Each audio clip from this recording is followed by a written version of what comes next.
everyone. This is how I wrote and recorded Punchline.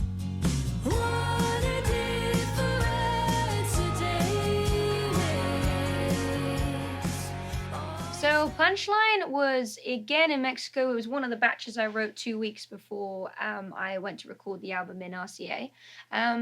In my head, when I was writing it, I had this idea of a couple in a small town. I had this idea of a woman sort of maybe working a service job, sort of carrying this couple, and this guy going through this midlife crisis a little bit. You know, that's why I like the black sedan. I put it in the song as that kind of imagery. I always think if you can go quite specific when you're writing, it's really useful to get an image. It's like when you read a good book and you just get one specific detail, like thrown out of the window, like when I was on about a wedding ring thrown out of the window of a black sedan. I think you can just really see that.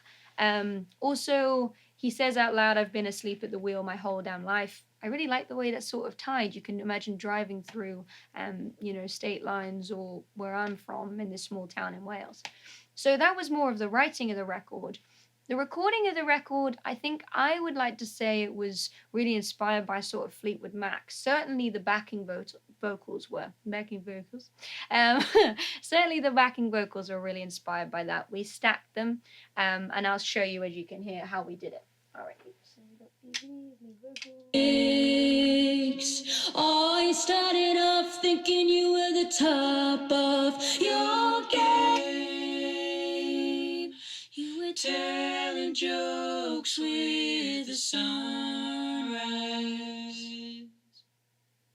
So I really like how the backing vocals, again, like Houdini, they're not perfect. I think you can get quite a stale record without roomy recordings, sounding literally like you're in the studio. So my partner Luke, you'll hear that really strong male vocal in there, and that's again another characteristic of a lot of the songs on my record. They're not that affected. There's not really that much going on. Hardly even any reverb, I think. Two of mine, two of Luke's. Telling jokes with the sunrise.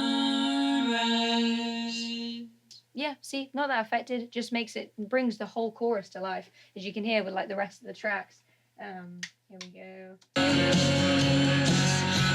started off thinking you were the top of your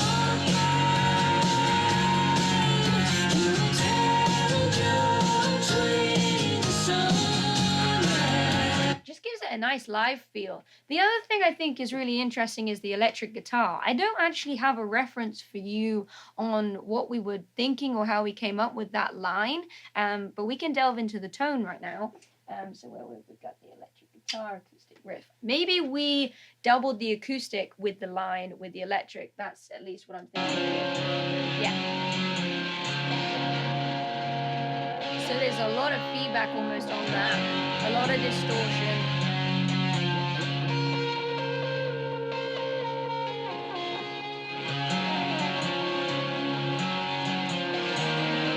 So there's definitely a reference from Dave Cobb in there somewhere about the way we pitched the acoustic with the distorted lead line. So I guess it's kind of a trick. You really heavily distort the lead line on the electric, and then you pair it with this super clean acoustic. So your ear, I imagine, is really tied to that line more so, because it's not just like this crazy massive distortion. So yeah, that's what everything.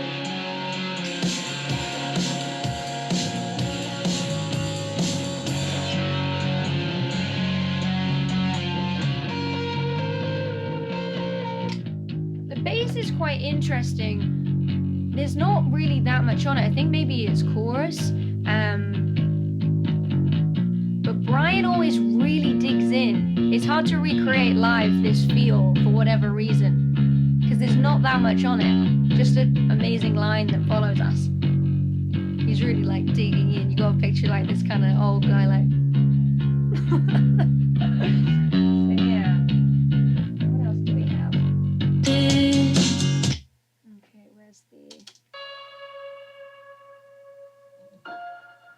So this piano is like when I'm telling you, so it's literally just octaves on a Steinway, and we ran it through Luke's pedal boards, as we did with most things, and we like kind of, so that's some magician output input thing. And I imagine we probably got our own reverb that we really liked, because sometimes pianos can really jump out and sound too sort of classical or too stale, whereas this one I think just sounds kind of roomy, natural, and it's not sticking out. It's quite a sweet piano.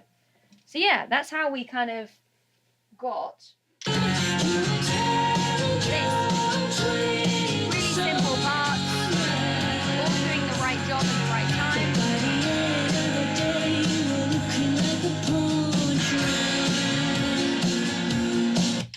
It's a battle cry. It's a screaming siren down the 305. I think that might be like a sort of space echo or something on my vocal. We used that quite a lot. We used a lot of vocal effects on this record, which I thought was really interesting. I remember not being happy with this vocal for a while, so that's why there's no tie with the acoustic guitar, because I went back in and went back in and went back in, and I just couldn't get the right emotion to the song. But this take for me was perfect. Oh, you started off thinking you were the top of your game.